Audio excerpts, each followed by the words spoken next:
is grounded in subsidy. And there's enormous evidence across the world. There has not been a single successful sector or a single successful cluster.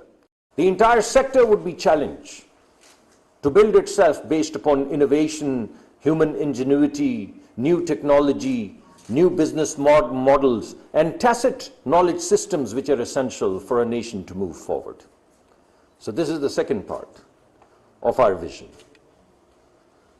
At the ingenuity and marketplace, and you can't see the poor person behind it, a poor family behind it, then I think this vision is amiss.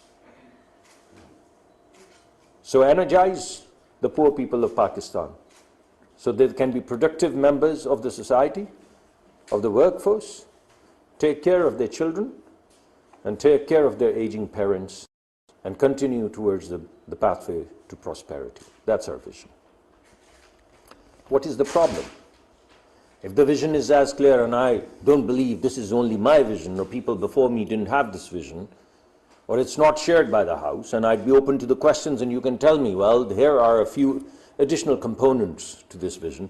Then the question is, what are the key problems? What stands in our way? Why have we not been able to move in that direction?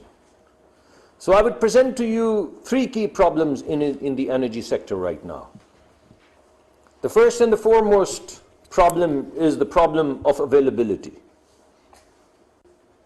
We have a supply and demand gap, and that's a massive problem. Some people call it energy security as well.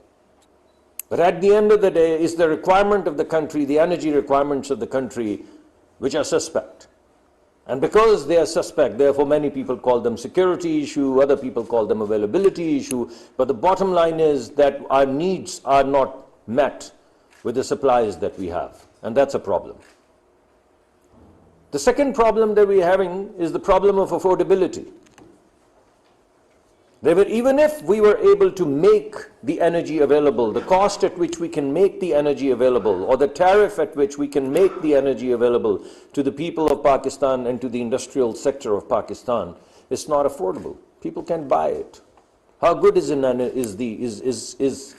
energy that you cannot buy, that you cannot afford? It's almost as good as nothing. May as well not have it. So the second important part is affordability. And the energy sector of Pakistan is becoming unaffordable.